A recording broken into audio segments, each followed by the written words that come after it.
La pauvre femme de ménage a payé le billet de bus d'un inconnu, mais une semaine plus tard, une voiture de luxe s'est arrêtée devant chez elle. Camille Laurent vivait dans un quartier tranquille, mais modeste de la périphérie nord de Marseille. Une zone où les immeubles n'étaient ni délabrés ni flamboyants, mais portaient sur leur façade les traces des années passées. Elle avait 36 ans, des yeux noisettes toujours un peu cernés, un chignon qu'elle refaisait mécaniquement chaque matin et des mains abîmées par les produits de nettoyage. Son appartement, au deuxième étage d'un immeuble sans ascenseur, était petit, mais impeccable. Chaque coin brillait d'un éclat discret, fruit d'une discipline qu'elle s'imposait sans jamais se plaindre. Camille travaillait comme femme de ménage dans plusieurs petits cabinets médicaux et bureaux disséminés dans la ville.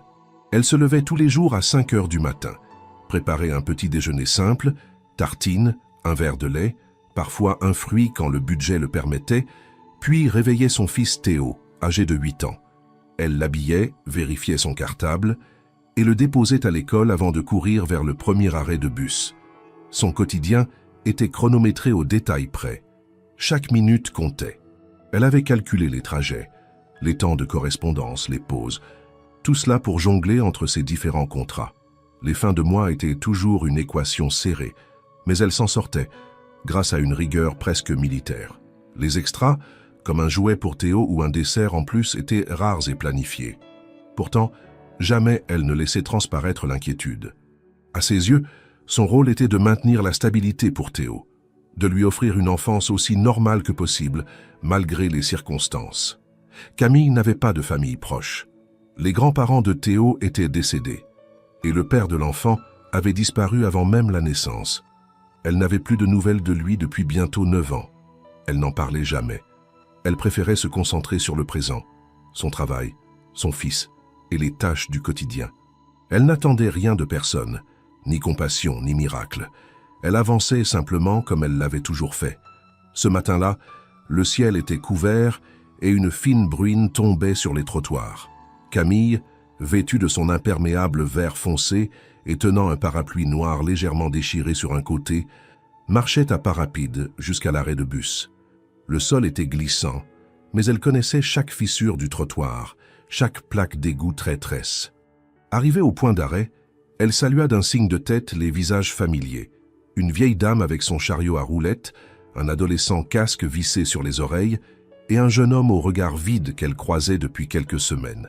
Alors qu'elle vérifiait l'heure sur son vieux téléphone à écran fissuré, un homme apparut à quelques mètres, visiblement essoufflé. Il semblait mal à l'aise, tournait sur lui-même, fouillait nerveusement les poches de son manteau.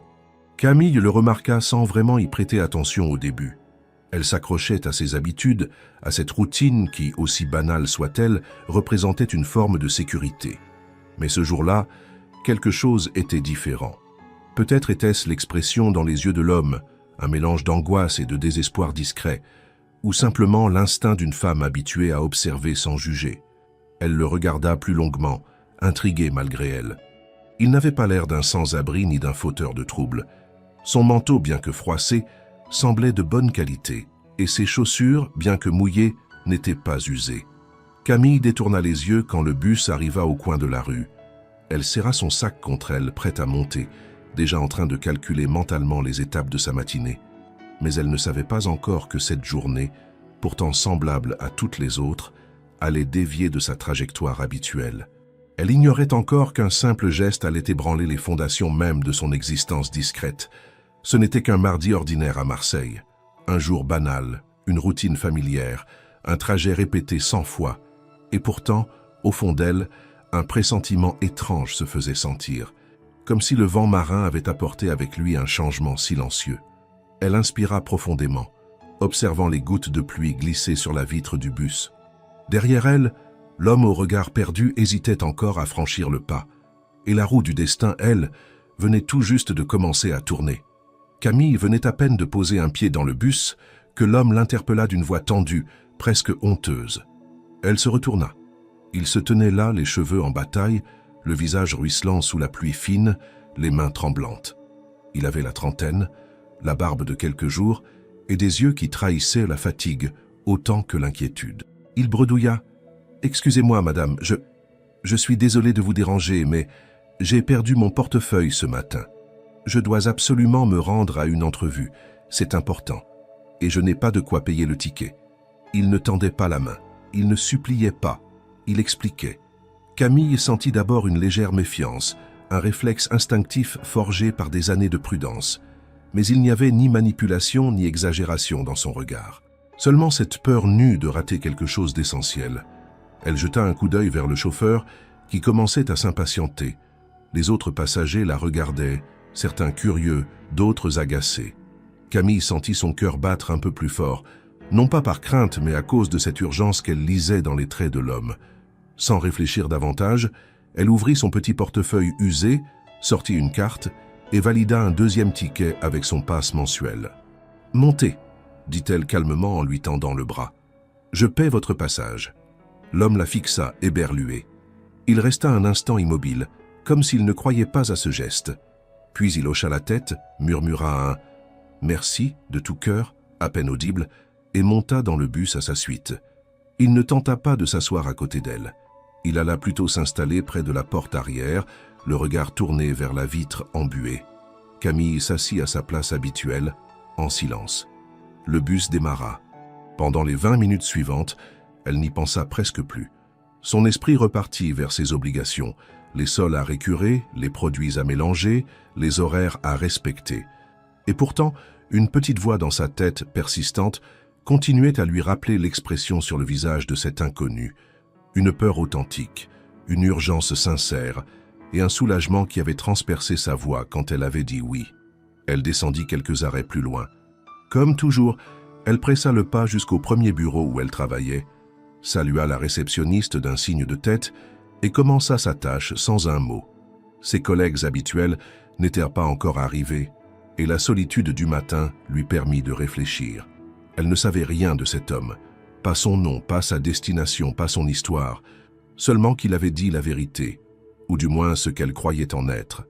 L'après-midi, en passant devant la vitrine d'un café, elle se surprit à chercher son reflet, ou peut-être celui de l'homme. Rien.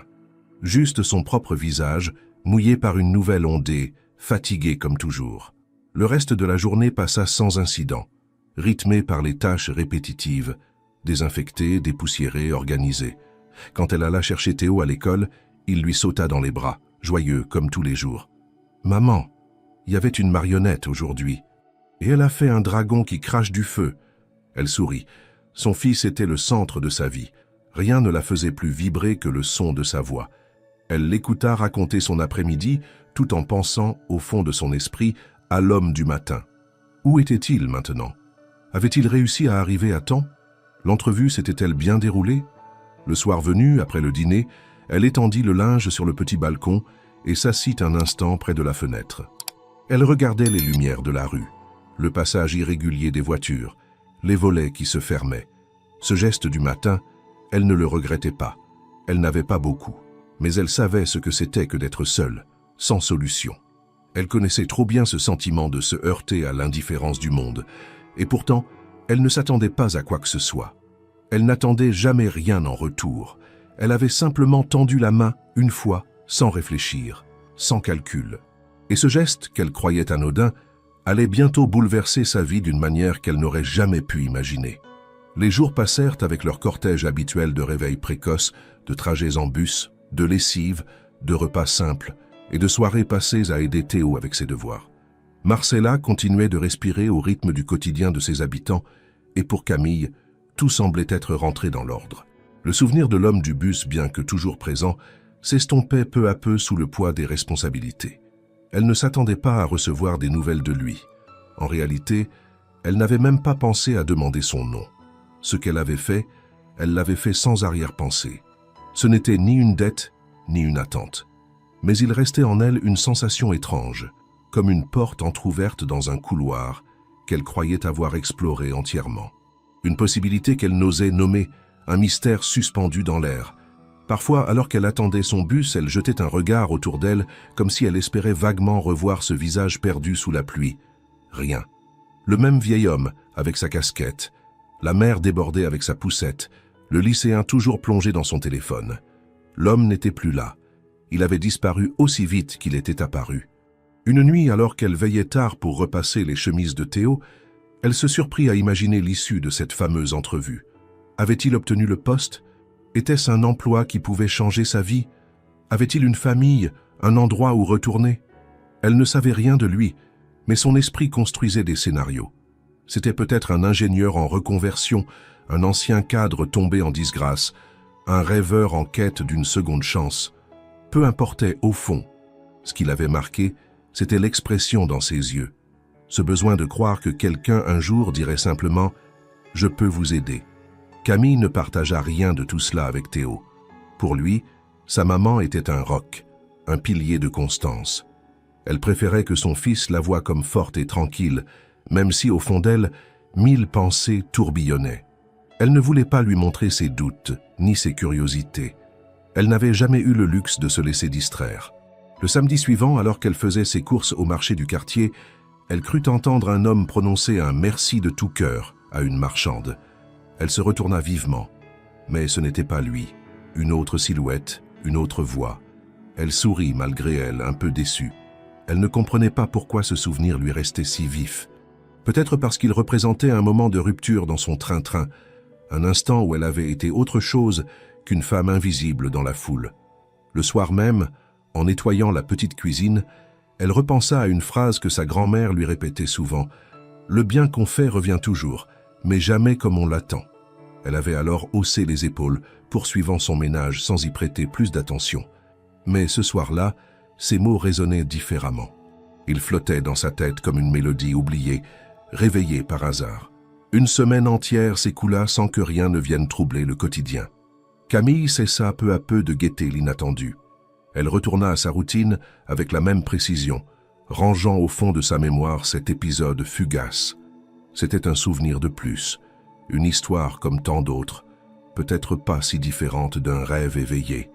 Et pourtant, au fond d'elle, quelque chose avait changé. Ce n'était pas un bouleversement brutal, mais une infime ouverture, comme une graine plantée sans qu'on s'en rende compte. Elle avait tendu la main sans rien espérer, et maintenant, même en l'absence de réponse, ce simple geste semblait vibrer encore dans l'air autour d'elle. Elle l'ignorait, mais la vie silencieusement était déjà en train de se réorganiser autour de ce minuscule point de bascule. C'était un mardi matin comme les autres. Le ciel était dégagé, le vent doux faisait frissonner les feuilles des platanes, et Camille, agenouillée devant le petit portillon de sa maison, balayait les feuilles mortes tombées dans la nuit. Théo était déjà à l'école, et elle profitait de quelques instants de calme avant de partir vers son premier lieu de travail. Elle aimait ce moment de silence, juste après avoir bouclé le sac de son fils et refermé la porte. C'était un court répit entre le tumulte intérieur et le monde extérieur. Alors qu'elle amassait les feuilles en petits tas soignés, un bruit de moteur attira son attention. Dans leur rue, il était rare d'entendre autre chose que le cliquetis fatigué des vieilles voitures de voisins. Mais ce bruit-là était plus profond, plus feutré, presque élégant. Elle se redressa lentement, tenant toujours son balai entre les mains. En bas de la rue, un véhicule noir et brillant remontait lentement la pente. La voiture, imposante mais discrète, avançait comme si elle savait exactement où aller. Camille plissa les yeux. Elle ne connaissait rien aux marques de luxe, mais il était évident que ce n'était pas une voiture ordinaire. Les vitres teintées dissimulaient l'intérieur, et sa carrosserie impeccable reflétait les maisons modestes du quartier comme un miroir inattendu. Elle sentit son cœur battre un peu plus vite, sans comprendre pourquoi. Le véhicule ralentit, puis s'arrêta net juste devant chez elle. Le moteur ronronna encore quelques secondes avant de s'éteindre. Le silence retomba. Camille recula d'un pas. Elle essuya machinalement ses mains sur son tablier, confuse. Elle pensa un instant qu'il s'agissait d'une erreur, peut-être un GPS capricieux, peut-être quelqu'un venu chercher un voisin. Mais la portière du conducteur s'ouvrit. Un homme en costume sombre, aux gestes mesurés, descendit de la voiture. Il n'était ni jeune ni vieux, mais dégageait une assurance que Camille associa immédiatement au monde des gens riches, ce monde auquel elle n'avait jamais appartenu. Il tenait un objet rectangulaire à la main, soigneusement protégé par une enveloppe épaisse de couleur ivoire. Il s'approcha, ses chaussures élégantes claquant doucement sur le bitume. Arrivé au niveau du petit portail, il s'arrêta et s'inclina légèrement. « Madame Camille Laurent ». Elle hocha la tête, figée. « Ceci est pour vous. » Il lui tendit l'enveloppe avec délicatesse, comme s'il manipulait quelque chose de précieux. Camille la prit, hésitante, les doigts soudain moites. L'homme fit un pas en arrière, inclina la tête une seconde fois, puis retourna tranquillement vers sa voiture. En moins d'1 minute, le moteur fut rallumé, et le véhicule fit demi-tour avec une précision irréprochable avant de disparaître au bout de la rue. Camille resta là, debout, l'enveloppe dans les mains, le balai tombé à ses pieds. Elle ne comprenait rien. Elle retourna lentement à l'intérieur, ferma la porte et s'assit à la table de la cuisine. L'enveloppe était lourde, de papier épais, sans nom apparent, mais avec une odeur discrète de lavande et d'encre. Elle l'ouvrit avec précaution, presque à contre-cœur, comme si elle redoutait ce qu'elle allait y trouver. À l'intérieur, une lettre manuscrite au papier crème et aux bordures dorées. L'écriture était nette, élégante, presque calligraphiée. Elle lut « Chère Madame Laurent, il y a des rencontres qui, bien que brèves, laissent une empreinte profonde. Il y a 1 semaine, vous avez tendu la main à un inconnu dans un moment crucial. Ce geste, vous l'avez accompli sans attendre ni gratitude ni retour. Et pourtant, il a changé beaucoup de choses. J'aimerais vous remercier en personne. Vous êtes cordialement invité à un dîner en mon honneur à l'Hôtel de Ville de Paris, ce samedi soir. Vous trouverez 2 billets de train aller-retour ainsi qu'un hébergement prévu pour vous et votre fils. Avec toute ma reconnaissance, Julien Renaud. Camille resta un long moment sans bouger. Le nom résonnait en elle comme un écho familier. Elle l'avait vu quelque part, peut-être dans un article, à la télévision. Elle fouilla dans l'enveloppe, 2 billets de train à grande vitesse, départ vendredi soir, retour dimanche. Elle relut la lettre plusieurs fois, incapable de croire ce qu'elle tenait entre les mains. Julien Renaud, le nom d'un homme que le monde semblait déjà connaître, mais qu'elle ne savait pas encore avoir croisé. Camille relut la lettre une 5e fois, les doigts tremblants, les pensées embrouillées. L'encre noire dansait devant ses yeux. Julien Renaud. Le nom ne lui était pas inconnu. Elle le revoyait en une d'un journal laissé sur un banc, dans la salle d'attente d'un cabinet où elle travaillait. Julien Renaud, la révélation française de la tech verte. Un jeune entrepreneur à la tête d'une start-up spécialisée dans les énergies renouvelables, adulé par les médias pour son ascension fulgurante et son style discret. Elle resta assise un long moment à la table, les billets posés devant elle comme 2 objets étrangers. Partir à Paris. Séjourner dans un hôtel payé pour elle. Dîner dans un lieu prestigieux. Cela semblait si éloigné de son quotidien qu'elle crut un instant à une plaisanterie ou à une erreur. Mais tout dans cette enveloppe respirait l'authenticité, le papier, l'écriture, la ponctualité de la livraison. Et puis, il y avait ce souvenir, ce regard perdu, cette voix haletante. L'homme du bus. Elle avait payé sa place. Il lui avait dit merci. Était-ce vraiment lui? Cela semblait insensé. Et pourtant, le timing, l'adresse, l'absence d'autres explications, tout pointait vers lui. Théo rentra de l'école en courant. Il déposa son sac dans l'entrée et raconta son après-midi avec la même énergie habituelle. Camille l'écouta d'une oreille distraite, encore engluée dans le tourbillon de l'invitation. Ce n'est qu'au moment du repas qu'elle décida d'aborder le sujet. « Théo, tu sais ce qu'est Paris ?» Il leva les yeux, curieux. « C'est là qu'il y a la tour Eiffel, non ?»« Oui.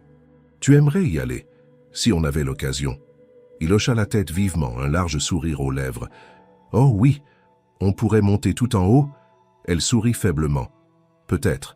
Elle ne voulait pas lui donner de faux espoirs, ni lui transmettre ses propres doutes. Après l'avoir couché, elle s'assit à nouveau à la table, la lettre entre les mains. Devait-elle y aller? Tout en elle résistait à l'idée de bouleverser sa routine. Ce monde-là n'était pas le sien. Elle se voyait déjà dans un hall somptueux, perdue au milieu des costumes, des conversations brillantes et des visages impeccables. Elle, avec ses vêtements simples, ses chaussures usées et son accent chantant du Sud. Mais au fond, une autre voix, plus discrète, murmurait « Et pourquoi pas ?» Était-ce de la curiosité, du besoin de comprendre, ou simplement l'envie, une seule fois, de ne pas dire non à l'inattendu? Elle ne dormit presque pas cette nuit-là. Le lendemain, elle posa la question à sa voisine, une retraitée bienveillante qui gardait parfois Théo quand elle travaillait tard. Celle-ci écarquilla les yeux en entendant l'histoire. « Tu rigoles? Tu dois y aller, même si c'est juste pour voir de quoi il s'agit. Et puis, Théo ne va jamais oublier un voyage comme ça. » Camille sourit timidement. L'enthousiasme de la vieille dame lui donnait du courage. Elle décida alors de préparer une petite valise.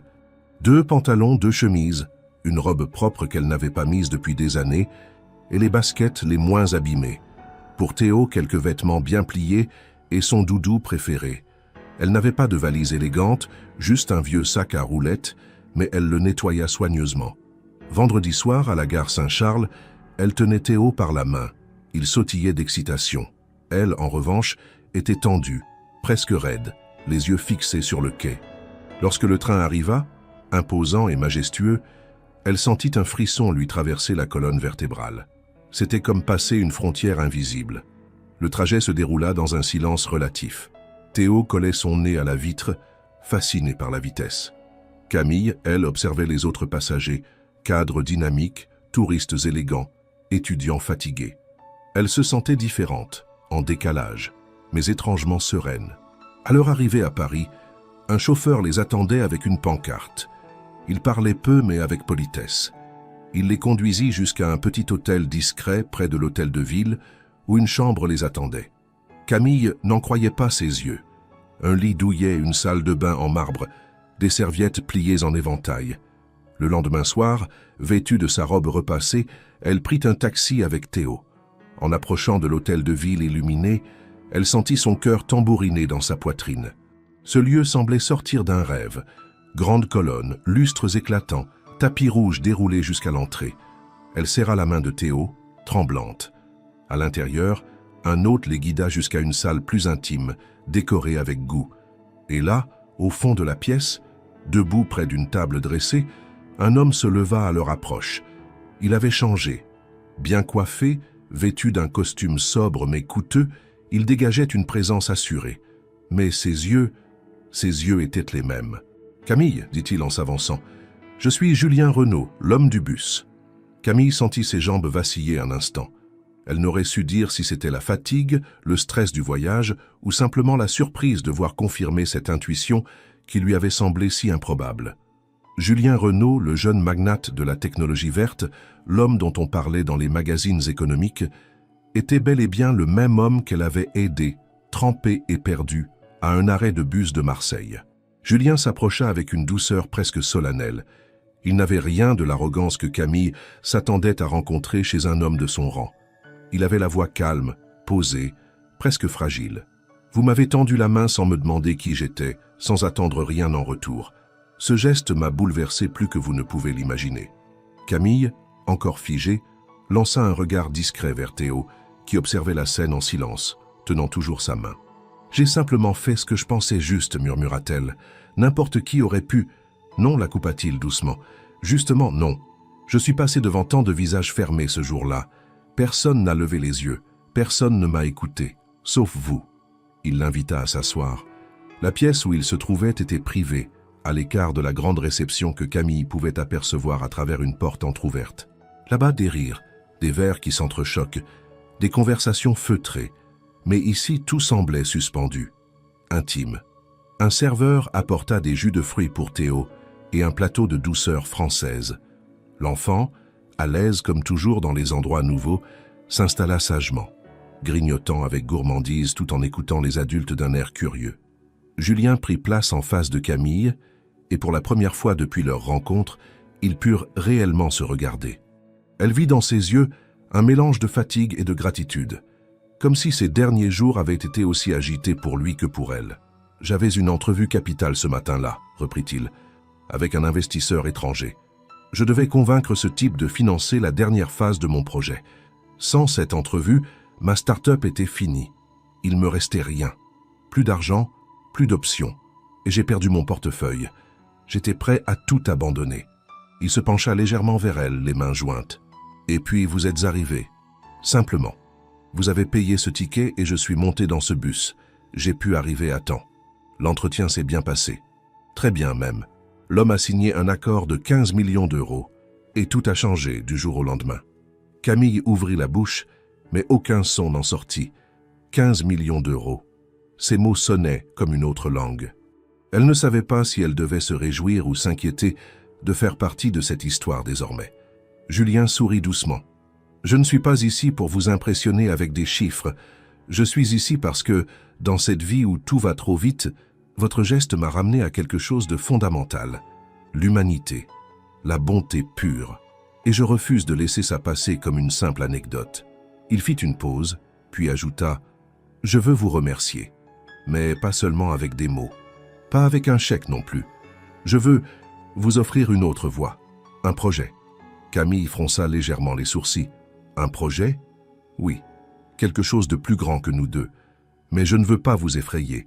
Ce soir, je voulais surtout vous revoir, vous regarder en face et vous dire merci de tout cœur. » Le reste du dîner se déroula dans une atmosphère douce, presque irréelle. Ils parlèrent de Marseille, de Théo, de la vie de Camille. Elle se dévoila avec prudence, mais sans gêne. Julien l'écoutait attentivement, comme si chaque mot comptait. Il évita de parler de lui-même, sauf lorsqu'elle posait des questions. Elle apprit qu'il avait grandi dans plusieurs foyers, qu'il avait dû apprendre très jeune à se débrouiller seul, et que cette réussite soudaine n'effaçait pas les cicatrices laissées par l'abandon. Lorsque le dîner s'acheva, Julien les accompagna jusqu'au hall de l'hôtel où ils logeaient. Avant de partir, il lui tendit une enveloppe plus fine que la première. À l'intérieur, vous trouverez une description du projet dont je vous ai parlé et mes coordonnées personnelles. Prenez le temps d'y réfléchir. Je ne suis pas pressé. Ce que vous m'avez offert mérite d'être rendu avec le même soin. » Camille hocha la tête, incapable de répondre. Julien lui serra la main, un geste simple, sincère. Puis il se pencha, salua Théo d'un clin d'œil complice et s'éloigna dans la nuit parisienne. Camille resta un moment devant l'entrée de l'hôtel, l'enveloppe à la main, le cœur agité. Elle ne savait pas encore ce que contenait exactement cette proposition.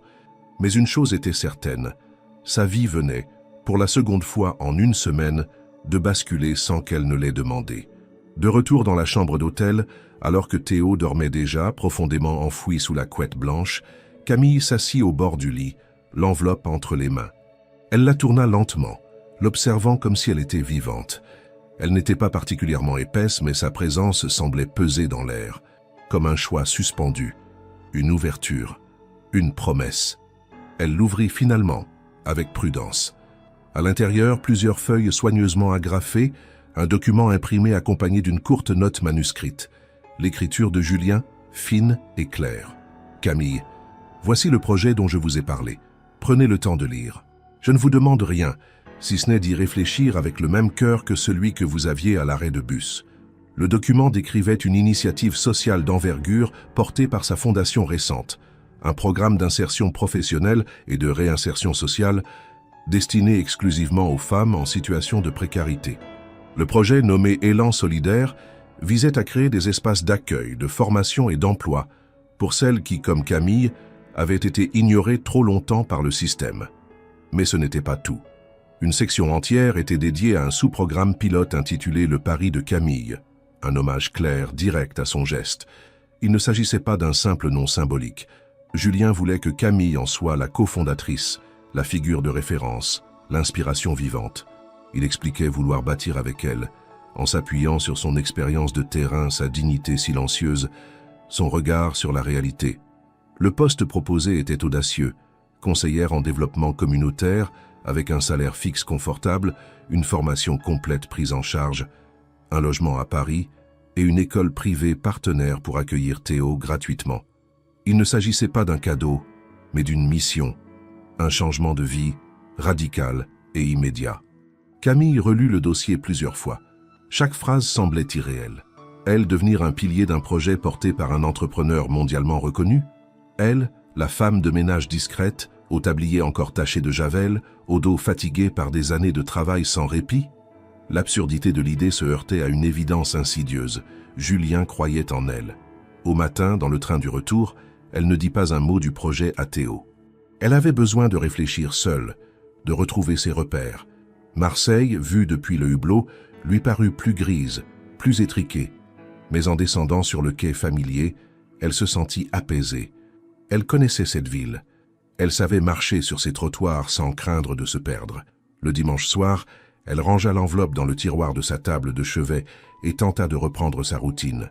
Mais dès le lundi, chaque geste quotidien portait une nouvelle dimension. La vadrouille qui grattait le sol résonnait différemment. Les visages fatigués des secrétaires, les remarques distraites des médecins, tout lui paraissait figé, comme si elle venait de quitter une autre réalité. En fin de semaine, elle reçut un appel de Julien. Sa voix, toujours posée, était cette fois plus retenue. « Je ne veux pas vous brusquer, Camille. Je sais ce que je vous propose. Mais je tenais à vous dire que ce projet ne peut pas exister sans vous. Je peux embaucher des experts, oui. Mais l'âme du projet, c'est vous. » Camille inspira profondément. « Je ne suis pas certaine d'avoir les compétences. Ce que vous avez fait ce jour-là ne peut pas être enseigné. Le reste, nous vous l'apprendrons. Vous serez accompagné à chaque étape. Et vous ne serez jamais seul. » Un silence. Puis Julien ajouta « Si vous acceptez, nous commençons dans 2 semaines. Si vous refusez, je comprendrai. Mais sachez que, quoi qu'il arrive, je vous dois beaucoup plus que ce que je pourrais jamais rendre. » Camille ne répondit pas tout de suite. Elle raccrocha avec respect, mais le cœur battant. Ce soir-là, elle s'allongea près de Théo, qui dormait déjà. Elle caressa ses cheveux avec tendresse. L'avenir qu'elle avait toujours vu comme une ligne droite se transformait devant elle en une route pleine de bifurcations. Et à présent, elle devait choisir, pas seulement pour elle, pour eux deux. Camille passa les jours suivants dans une brume silencieuse, partagée entre l'émerveillement et la peur. L'offre de Julien ne quittait jamais ses pensées. Le matin, en préparant le petit déjeuner de Théo, elle se surprenait à imaginer leur vie à Paris. En frottant les sols des bureaux, elle se demandait si ses mains connaîtraient un jour autre chose que la rugosité des balais. Et le soir, quand elle bordait son fils, elle l'observait dormir en se posant 1000 questions qu'elle n'avait jamais osé envisager. Elle en parla d'abord à personne. C'était trop grand, trop irréel. Dans son quartier, les rêves n'étaient pas monnaie courante. Les gens survivaient, s'arrangeaient, se contentaient. Et elle, depuis 8 ans, s'était toujours adaptée. Elle n'avait jamais demandé plus que le nécessaire. Mais un soir, alors qu'elle attendait le bus pour rentrer, elle aperçut son reflet dans une vitrine. Elle s'y vit comme si c'était la première fois. Une femme droite, forte, mais éteinte. Elle avait traversé des tempêtes, levé son fils seul, accepté chaque sacrifice sans broncher.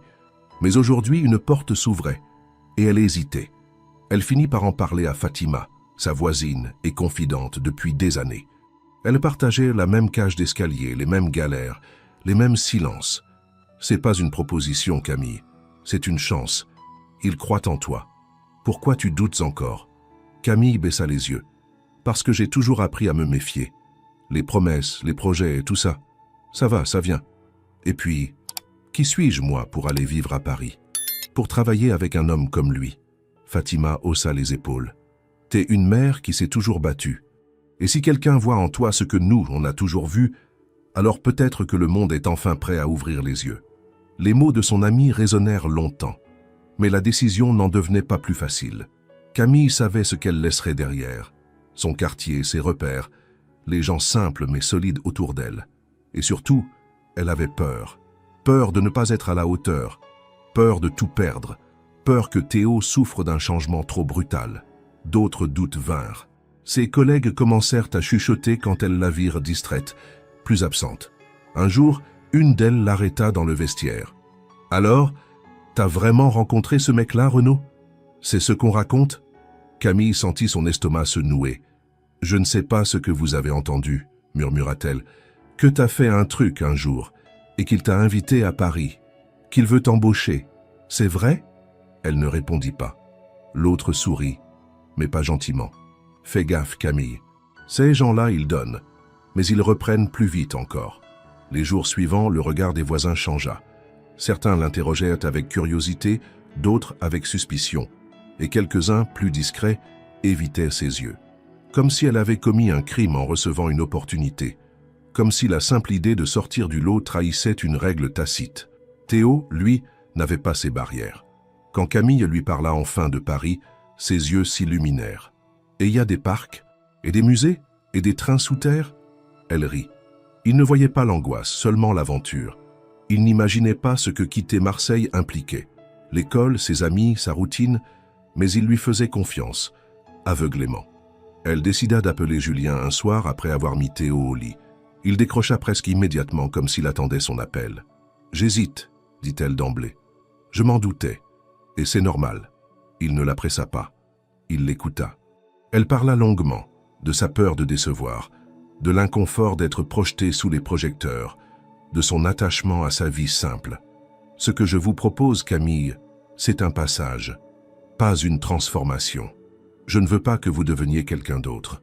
Je veux que le monde découvre qui vous êtes déjà. » Elle resta silencieuse un moment, émue. « Je vais y penser encore un peu. Prenez tout le temps qu'il faut. Mais sachez que quoi que vous décidiez, votre place dans cette histoire est à jamais la vôtre. » Elle raccrocha, bouleversée.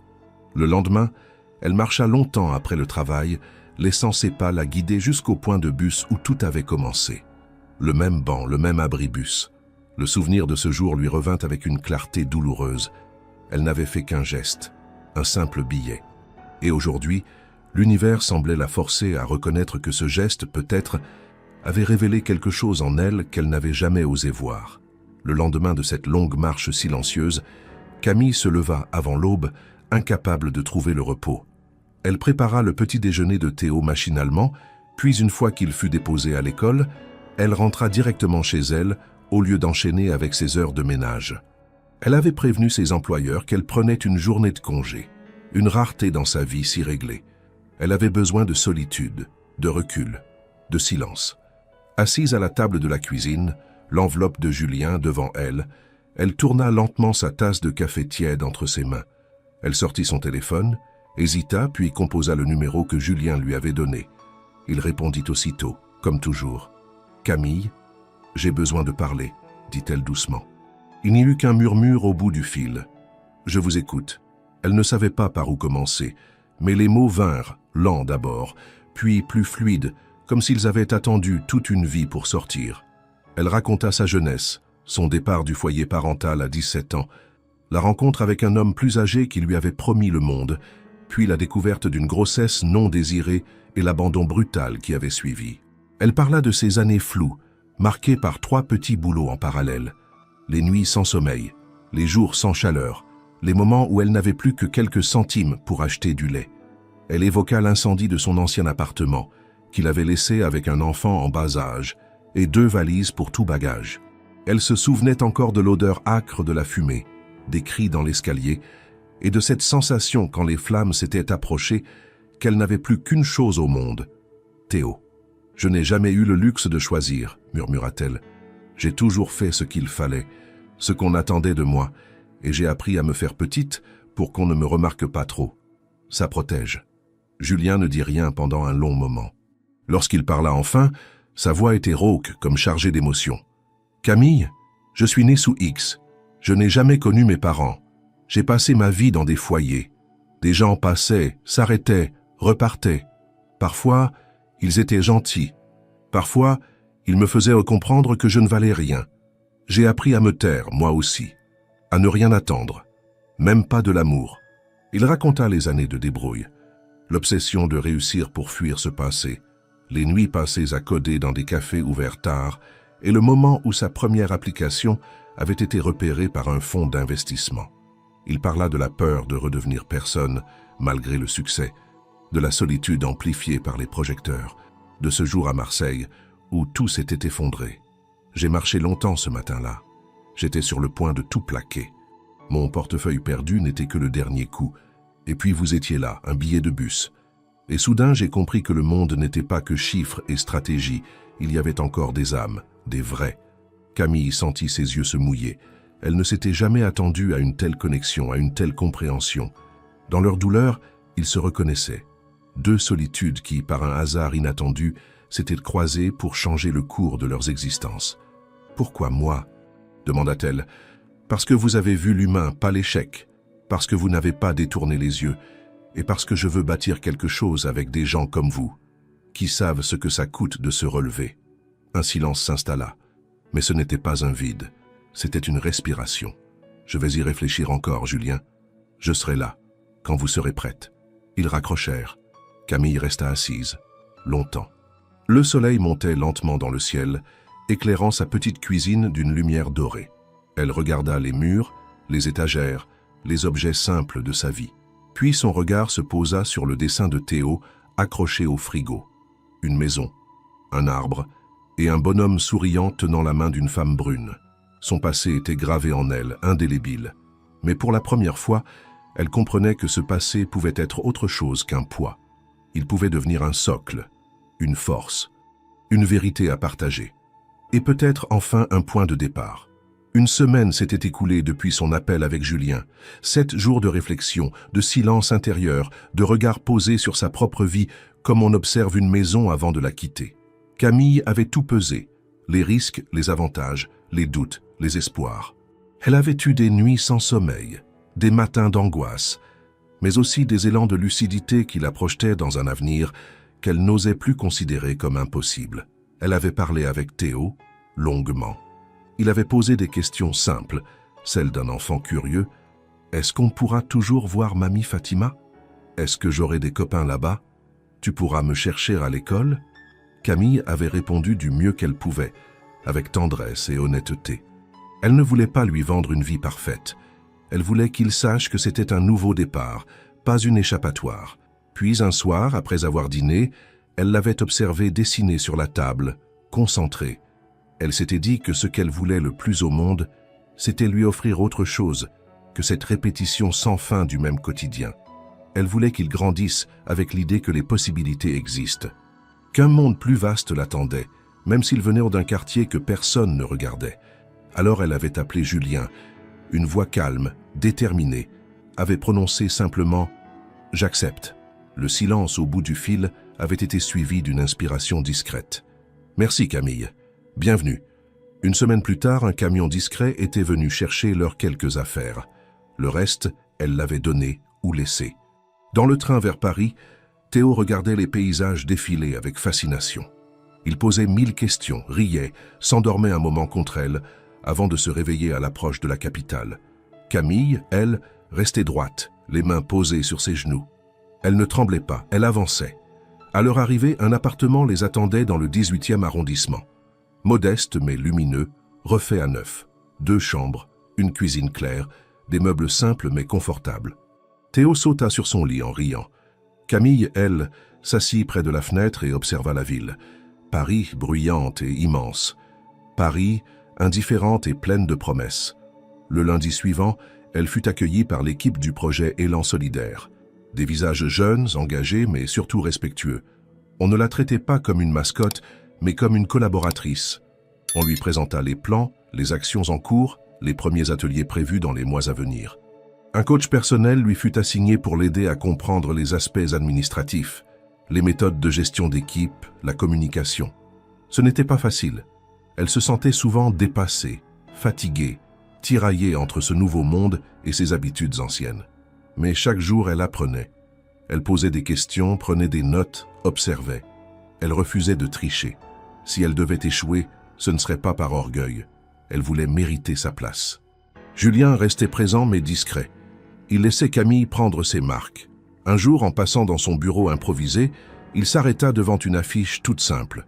Le nom du programme, le pari de Camille, en lettres sobres sur fond blanc. « Tu sais, dit-il en souriant, j'aurais pu choisir un nom plus vendeur, mais je voulais que ce soit ça, parce que c'est ce que j'ai fait. Et je n'ai aucun regret. » Camille baissa les yeux, touchée. « Je fais de mon mieux, Julien. Et c'est déjà énorme. » Quelques semaines plus tard, lors du premier atelier avec des femmes en situation de précarité, Camille prit la parole. Elle n'avait rien préparé. Elle parla avec son cœur. Elle raconta son histoire, sans phare, et les femmes l'écoutèrent en silence. L'une d'elles pleura doucement, une autre serra sa main après la session. C'était le début d'un projet, d'un nouveau rôle, d'une vie réinventée. Et ce soir-là, en rentrant à l'appartement, Théo courut vers elle avec un dessin à la main. Lui, sa mère et une grande tour au fond. « C'est nous à Paris », dit-il fièrement. Camille sourit. Pour la première fois depuis des années, elle se sentit exactement là où elle devait être. L'histoire de Camille aurait pu rester discrète, confinée au mur du projet Élan Solidaire, racontée à voix basse dans les couloirs ou partagée entre les participantes de ses ateliers. Mais le monde avait soif de récits inspirants et bientôt, sans qu'elle ne s'y attende, la presse s'empara de son parcours.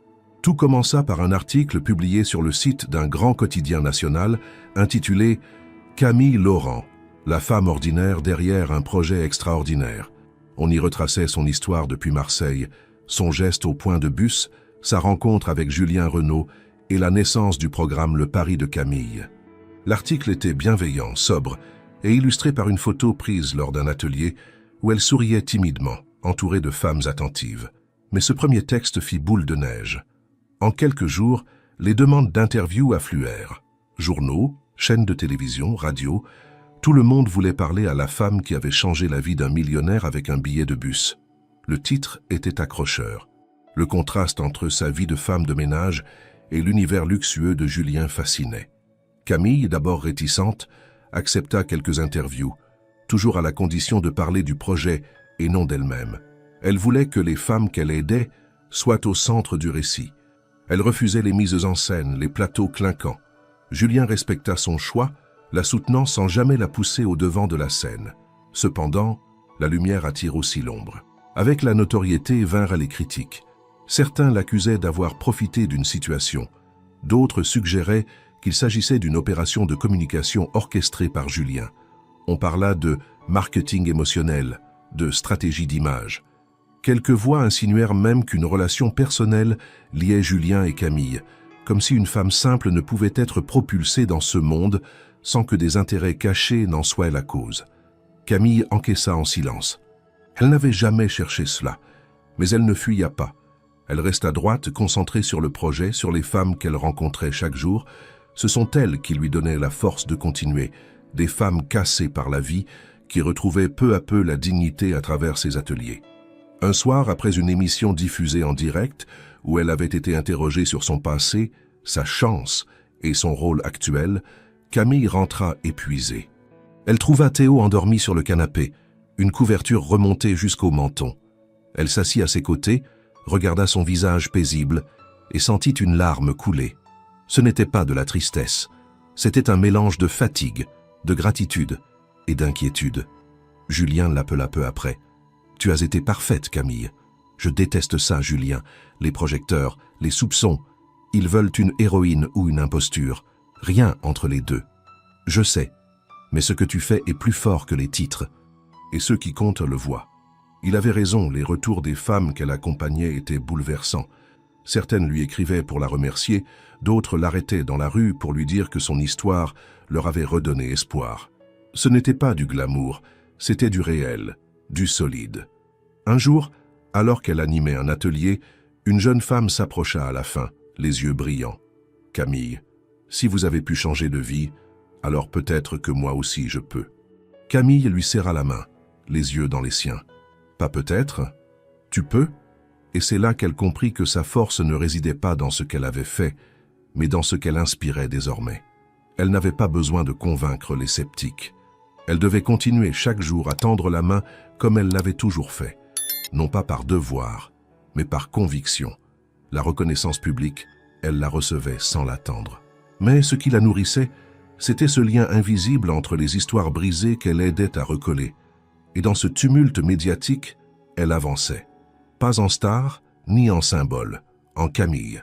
Camille avait peu à peu apprivoisé ce nouveau rythme de vie. Les projecteurs s'étaient éloignés, pas complètement, mais suffisamment pour qu'elle respire à nouveau sans sentir chaque pas observé. La presse, toujours avide de nouveautés, s'était tournée vers d'autres récits. Et c'était mieux ainsi. Le travail reprenait sa place au centre, loin des flashs. Chaque semaine, elle animait plusieurs ateliers dans les locaux de Élan Solidaire, dans différents quartiers de Paris. Des femmes de tous horizons y venaient, certaines en silence, d'autres pleines de colère ou de honte, toutes portant le poids d'histoires que le monde avait ignorées. Camille les accueillait avec la simplicité et l'écoute qu'il avait toujours définies. Pas de grands discours. Juste une voix calme, une main tendue, un exemple vivant que la dignité ne dépend d'aucune condition sociale. Elle ne parlait pas souvent de son passé, sauf quand cela avait un sens pour celle qu'elle aidait. Elle préférait les laisser parler, se redécouvrir, trouver en elles-mêmes les ressources qu'on leur avait fait croire perdues. Elle les regardait reprendre forme, reprendre place. Et dans leurs yeux, elle retrouvait un reflet du sien, celui qu'elle avait longtemps évité. Théo, lui, s'adaptait merveilleusement. Il s'était fait des amis dans son école, s'émerveillait encore du métro et des bâtiments immenses, et ramenait chaque jour des dessins, des récits, des rires. Il n'avait jamais douté, contrairement à elle. Il voyait Paris comme un terrain d'aventure, une promesse permanente. Camille, en le voyant si heureux, sentait que son choix avait été juste. Pourtant, tout n'était pas facile. Elle faisait face à des résistances internes dans certains milieux de l'association, des regards sceptiques, des murmures derrière les portes. Certains considéraient encore sa présence comme une anomalie, un geste symbolique plutôt qu'une compétence réelle. Mais elle ne s'en offusquait plus. Elle ne cherchait pas à convaincre, seulement à travailler, à avancer. Julien, fidèle à sa parole, ne l'étouffait jamais. Il l'encourageait, l'écoutait, mais la laissait tracer son propre chemin. Ils se voyaient souvent pour faire le point, discuter des avancées du programme. Leur lien s'était renforcé avec le temps, fait de respect, de confiance et d'une reconnaissance mutuelle qui ne nécessitait pas de mots en trop. Un jour, il lui proposa de visiter le siège de sa start-up technologique, un bâtiment moderne près de la Seine. Camille accepta, par curiosité. En entrant, elle fut surprise de voir dans le hall principal une grande fresque murale portant une phrase en lettres sobres. Un simple geste peut tout changer, le pari de Camille. Ce n'était pas son visage, ni une image d'elle, juste ses mots, son impact. Elle resta longtemps devant cette inscription silencieuse. Le soir même, elle rentra et ouvrit son journal intime, un carnet modeste à la couverture bleue. Elle y nota « Je n'ai jamais cherché à changer le monde. J'ai juste voulu faire ce qui me semblait juste. Peut-être que cela suffit. » Dans les semaines qui suivirent, le pari de Camille s'étendit à d'autres villes. Des antennes ouvrirent à Lyon, Lille, Toulouse. Camille fut invitée à participer à des tables rondes, à partager son expérience avec d'autres structures d'insertion. Elle acceptait, parfois, mais seulement si cela servait à renforcer les moyens donnés aux femmes qu'elle soutenait. Elle avait compris que le but n'était pas de devenir un modèle, mais un point d'appui, un passage. Elle ne voulait pas être admirée. Elle voulait que d'autres sachent qu'elles aussi pouvaient construire, guérir, recommencer. Et quand elle rentrait le soir, dans leur appartement du 18e, elle retrouvait Théo, son rire, ses dessins sur le frigo, et se disait que tout cela avait commencé par un billet de bus.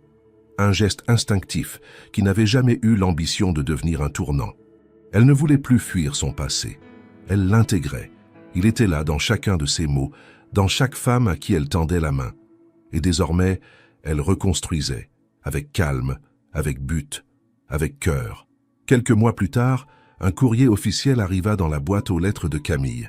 Sur l'enveloppe, le sceau de la mairie de Marseille. Elle l'ouvrit sans empressement, pensant à une formalité quelconque. Mais à l'intérieur se trouvait une lettre du maire en personne, l'informant qu'elle avait été nommée citoyenne d'honneur de la ville de Marseille. Une distinction rare, réservée aux figures ayant incarné la solidarité, la dignité et l'engagement envers les autres. Camille resta longtemps debout dans le couloir, la lettre entre les mains. Elle n'avait jamais rêvé d'honneur, encore moins d'être reconnue publiquement. Mais au fond, cette invitation à revenir là où tout avait commencé lui paraissait juste, presque nécessaire. Non pas pour la reconnaissance, mais pour boucler une boucle. Julien insista pour l'accompagner. Pas comme invité officiel, mais comme ami. Ils prirent le train un samedi matin. Théo entre eux, excité à l'idée de revoir sa ville natale. Lorsqu'ils arrivèrent, Marseille leur sembla à la fois familière et lointaine. Camille marchait dans ses rues avec une autre posture, le regard plus droit mais toujours humble. La cérémonie fut modeste, mais émouvante. Dans la salle des fêtes de l'hôtel de ville, entourée de quelques élus, de citoyens et d'anciens voisins, Camille reçut sa médaille sous les applaudissements. On parla de son parcours, de son courage, de son engagement. Mais elle, dans son discours, ne parla que d'une chose, le choix. « Ça, il y a des jours qui commencent comme tous les autres », dit-elle doucement au micro. « Et puis il y a un moment, un seul, où l'on choisit. J'ai choisi d'écouter un inconnu. Ce geste m'a ramené à moi-même et m'a permis de retrouver ma voix. Mon histoire n'est pas unique. Elle est celle de tant d'autres qu'on ne voit pas, qu'on n'écoute pas. Aujourd'hui, si je suis ici, c'est pour elle. » À la fin de la cérémonie, elle se retrouva dehors, face au vent chaud de la ville. Julien se tenait à côté d'elle, silencieux. Il la regarda, puis fit un signe de tête en direction d'une rue en pente, familière. « Tu veux y retourner ?» demanda-t-il. Camille acquiesça. Ils descendirent lentement, les pas rythmés par les souvenirs. Les murs n'avaient pas changé. Le vieux supermarché au coin de la rue, la boulangerie fermée le dimanche, le chat noir sur le muret. Puis, enfin, ils arrivèrent au petit arrêt de bus, le même où elle avait tendu la main. Elle s'approcha du banc, le toucha comme on touche une page d'album photo. Elle s'assit, regarda autour d'elle. Tout était semblable. Mais en elle, tout avait changé. Théo, lui, courait sur le trottoir, insouciant. Julien s'assit à ses côtés, regardant la route. « Tu sais, dit-il doucement, ce jour-là, j'avais l'impression que ma vie était finie. Et moi, que la mienne n'irait jamais plus loin que ce trottoir, répondit-elle. Ils restèrent là, côte à côte, un long moment. Pas besoin de mots. Le silence suffisait. Il contenait tout, la peur, la douleur, la force, la renaissance. Avant de repartir, Théo tira doucement la manche de sa mère. « Maman, c'est ici que t'as rencontré Julien ?» Camille sourit. « Oui, mon cœur, c'est ici que tout a changé. » Julien sourit à son tour. Grâce à un billet de bus, et dans cette rue modeste, bordée d'histoire et de simplicité, une nouvelle histoire venait de commencer. Pas une histoire faite de miracles ou de contes de fées, mais une histoire d'humain, de choix, de rédemption. Et de ce jour-là, ni Camille ni Julien ne doutèrent plus jamais que le plus petit geste, offert sans rien attendre, pouvait réécrire des destins.